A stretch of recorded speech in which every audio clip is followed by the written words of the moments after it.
दोस्तों हम सब उस दुनिया में जी रहे हैं जब सबसे ज्यादा खाने पीने का सामान हमारे आसपास ही दिख जाता है। जी हाँ दोस्तों, ये सच है कि हम सब आज ड्रीम लैंड में हैं और अगर आप हेल्दी हैं तो आज आप कुछ भी खा सकते हैं। दोस्तों लॉकडाउन पूरी दुनिया में लगा था लेकिन पेट पे नहीं।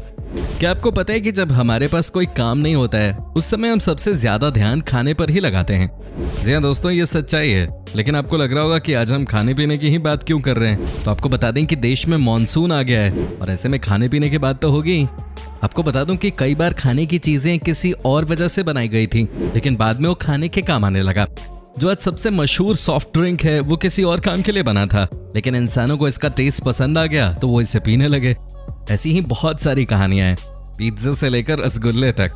बस आप इस वीडियो का अंत तक देखते रहिएगा क्योंकि ये वीडियो होने वाली है सुपर कूल। साथ ही दोस्तों अगर आप हमारे चैनल पे नए हैं और अभी तक चैनल को सब्सक्राइब नहीं किया है तो फटाफट चैनल को सब्सक्राइब भी कर लीजिए। दोस्तों सबसे पहले आपको बताते हैं कहानी ग्राम क्रैकर्स की। जी हाँ दोस्तों, जैसे हमारे देश में पार्ले जी बिस्किट फेमस है वैसे ही अमेरिका में ग्राम क्रैकर्स बहुत पॉपुलर हैं। लेकिन दोस्तों इसकी शुरुआत की कहानी बहुत अलग थी। सबसे पहले तो आपको बता दूं कि इसकी शुरुआत हुई थी 1880 में ही। लेकिन दोस्तों इसकी शुरुआत हुई कैसे, ये बहुत ही मजेदार किस्सा है। दोस्तों इस कंपनी के फाउंडर वेजिटेरियन थे और इनको लगा कि कुछ ऐसा बनाया जाए जिसे खाने के बाद सभी वेजिटेरियन लोग खुशी से पागल हो जाएं। दोस्तों दुनिया में 80% ऐसे लोग हैं जो कि मीठा खाना पसंद करते हैं। अगर आपको भी मीठा खाना पसंद है तो आप हमें कमेंट करके बता सकते हैं। दोस्तों आपको बता दूं कि इन्होंने व्हीट बिस्किट में हनी का टेस्ट डाल दिया। इनका मानना था कि आपको खाने में टेस्ट भी मिलना चाहिए और खाना पौष्टिक भी होना चाहिए। दोस्तों आपको बता दें कि इस प्रोडक्ट के 140 साल पूरे हो चुके हैं और आज भी लोग इस बिस्किट को बहुत पसंद कर रहे हैं। जैसे हम यहाँ पार्ले जी खाते हैं ना, वैसे ही अमेरिका में इस बिस्किट को खाया जाता है। दोस्तों अब हम आपको बताते हैं 7 अप की कहानी। जी हाँ दोस्तों, ये सॉफ्ट ड्रिंक है जिसे हम रोज ही पीते हैं। दोस्तों आप में से बहुत कम ही लोगों को पता होगा कि कुछ ही सालों के बाद ये सॉफ्ट ड्रिंक अपने 100 साल पूरे करने वाला है। 2019 में इसके 100 साल पूरे हो जाएंगे। दोस्तों आपको बता दूं कि चार्ल्स स्लीपर ग्रेग ने 1929 में 7 अप का आविष्कार किया। लेकिन दोस्तों इसकी कहानी भी कम रोमांचित करने वाली नहीं है। दोस्तों हुआ ये कि जब 7 अप की शुरुआत होनी थी उससे पहले ही मार्केट में किसी ने ऑरेंज फ्लेवर का जूस लॉन्च कर दिया। ऐसे में अब चार्ल्स के पास एक ही ऑप्शन था कि कुछ ऐसा लॉन्च करें जो कि मार्केट में सबसे अलग हो, जो कि सबसे अनोखा हो। ऐसे में इन्होंने लेमन ड्रिंक की शुरुआत की। जी हाँ दोस्तों, आपको बता दूं कि ये पहली बार हुआ था जब मार्केट में लेमन ड्रिंक को लॉन्च किया गया था। दोस्तों अमेरिका के लोगों को ये ड्रिंक बहुत पसंद आया। लोगों ने इसे खूब खरीदना शुरू कर दिया। लेकिन दोस्तों कहते हैं ना कि जब आप ऊपर चढ़ रहे होते हैं तो कई लोग ऐसे भी होते हैं जो आपको नीचा दिखाने की कोशिश करते हैं। दोस्तों 7 अप के साथ भी कुछ ऐसा ही देखने को मिला। जी हाँ दोस्तों, हुआ ये कि इनके कई कॉम्पिटिटर्स ने ये कहना शुरू कर दिया कि इस ड्रिंक में कुछ ऐसा मिला हुआ है जिसे पीते ही इंसान बीमार हो सकते हैं। ये ड्रिंक आपके शरीर के लिए अच्छा नहीं है, ये बोला गया। तमाम तरह की नेगेटिव बातें इस ड्रिंक के लिए कही जाने लगी। लेकिन अंत में दोस्तों सच्चाई जीत की ही होती है। जांच पड़ताल के बाद ये तमाम खबरें झूठी साबित हुई और उसके बाद से 7 अप एक बड़ा ब्रांड बन गया। क्या आपको 7 अप पसंद है? कमेंट करके जरूर बताएं। दोस्तों अब हम आपको बताते हैं कोका कोला की कहानी। दोस्तों कई लोगों को लगता है कि कोका कोला की शुरुआत 1886 में हुई। लेकिन दोस्तों आपको बता दें कि कोला प्रोडक्ट की शुरुआत उससे भी पहले हो चुके थे। दोस्तों आपको जानकर हैरानी होगी कि 1863 में ही कोको वाइन तैयार हो चुकी थी जो कि फ्रांस में बहुत प्रसिद्ध हुई। जी हाँ, कहा जाता है कि कोक फ्लेवर वाली वाइन ने तहलका मचा दिया था पूरे यूरोप में। लोगों को ये वाइन खूब पसंद आ रही थी, सब इसे पीना चाहते थे। साथ ही दोस्तों इसके बारे में ये भी कहा जाता है कि आपके हेल्थ के लिए भी बहुत ही अच्छी चीज है।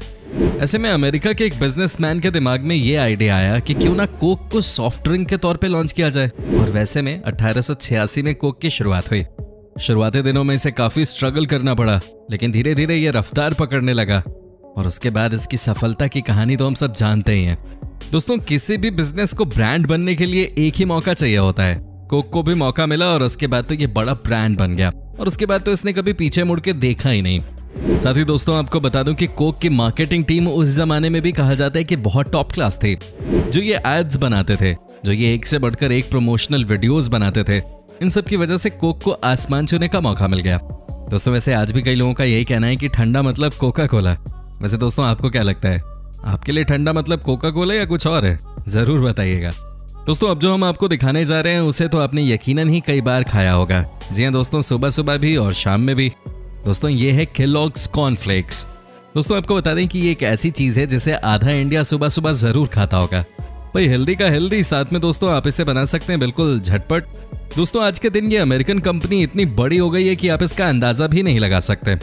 दोस्तों इस कंपनी की एक अलग ही कहानी है, लेकिन अगर हम आपको सिर्फ इसके सबसे पॉपुलर ब्रांड कॉर्नफ्लेक्स के बारे में बताएं तो आपको लगेगा कि वाकई में इंसान पे अगर भगवान मेहरबान हो तो वो कुछ भी कर सकता है। दोस्तों कॉर्नफ्लेक्स की शुरुआत भयानक गरीबी की वजह से हुई थी। कहते ना कि आवश्यकता ही आविष्कार की जननी है।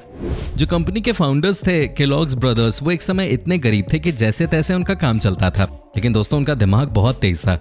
दोस्तों हुआ ये कि एक बार ये दोनों भाई मक्के के आटे को सीधा ऐसे ही खा रहे थे, हालांकि इनको ऑब्वियसली ये पसंद नहीं आया। इसके बाद फिर होना क्या था, इन दोनों ने फैसला किया कि क्यों ना इसे रोस्ट कर दिया जाए। दोस्तों जब इन्होंने अपने घर में इसे रोस्ट किया तो शानदार रिजल्ट आया, और उसके बाद तो इन्होंने कभी पीछे मुड़ के देखा ही नहीं। इन्हें मौका मिल गया अपनी गरीबी को हमेशा हमेशा के लिए खत्म करने का। इन्होंने फैसला किया कि इसको वो छोटे लेवल पे शुरू करेंगे। इसकी शुरुआत की गई और उसके बाद क्या होना था, ये कॉन्सेप्ट लोगों को बहुत पसंद आया। लोग इनकी कॉर्नफ्लेक्स को पसंद करने लगे। दोस्तों वाकई में ये कहानी किसी को भी इंस्पायर करता है। लेकिन दोस्तों सोचिए आज पूरी दुनिया कॉर्नफ्लेक्स को जानती है, हालांकि इसकी शुरुआत कैसे हुई ये बहुत ही कम लोग जानते होंगे। दोस्तों अब हम आपको दिखाते हैं कहानी सैलिसबरी स्टेक की।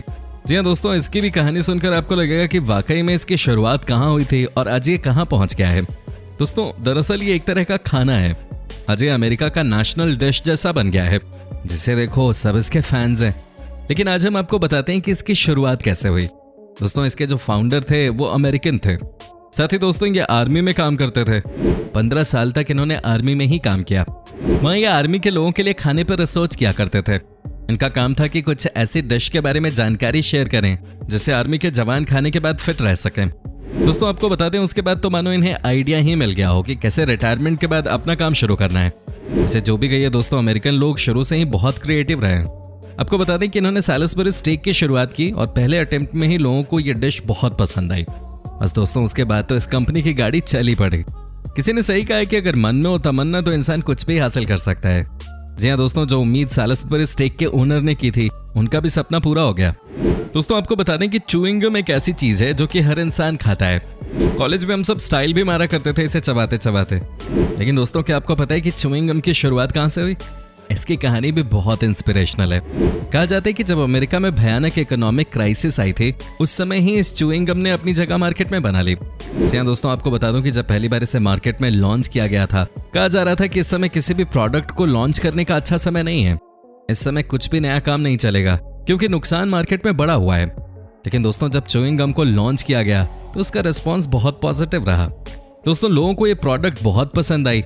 वाकई में दोस्तों कहा जाता है कि अगर आपके अंदर किसी चीज को लेकर जुनून हो तो आप खराब समय में भी काफी तेज रफ्तार से सीढ़ियां चढ़ सकते हैं। वाकई में कमाल की कहानी है ये। दोस्तों अब आप ये भी जान लीजिए कि ब्रांडी की शुरुआत कैसे हुई, कहां से हुई, क्योंकि ये एक ऐसी चीज है जो कि आपने ठंड में सबसे ज्यादा यूज की होगी। कहा जाता है कि ठंड में आपको इससे गर्मी मिलती है। लेकिन अब सवाल ये है कि इसकी शुरुआत कैसे हुई। दोस्तों कहा जाता है कि 17वीं शताब्दी के आसपास जब कई तरह की वाइन्स को बनाने का काम चल रहा था, उसी समय दोस्तों ब्रांडी का भी कॉन्सेप्ट लाया गया। आपको बता दें कि कई देशों के सैनिक जब दूसरे देश में जाते थे काम पे तो उनके लिए वाइन और अलग अलग के अल्कोहल की व्यवस्था की जाती थी। दोस्तों वैसे भी देश की सरकार को इसके लिए काफी टैक्स पे करना होता था। ऐसे में आइडिया निकाला गया कि क्यों ना कुछ ऐसा बनाया जाए जिसको पीने के बाद लोग आराम भी फील करें और साथ ही दोस्तों गवर्नमेंट को टैक्स देने की भी जरूरत न पड़े, क्योंकि शुरुआत में इसे अल्कोहल की कैटेगरी में रखा ही नहीं गया था। दोस्तों ब्रांडी को वाइन से ही बनाया जाता है जो इसमें अल्कोहल की मात्रा को बढ़ाता है और इसे एक विशेष रंग प्रदान करता है। ज्यादातर लोग इसके सेवन को बहुत एंजॉय करते हैं, लेकिन ऐसा करने से उन्हें हैंगओवर होता है, पैसे खर्च होते हैं, लिवर आदि की समस्या होती है और इसकी उन्हें आदत लग जाती है।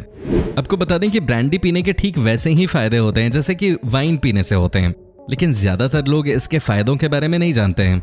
ब्रांडी में एंटी इन्फ्लेमेटरी गुण होते हैं जिसकी वजह से ये सांस संबंधित दिक्कतों जैसे कफ या गले में खराश आदि में आराम देता है।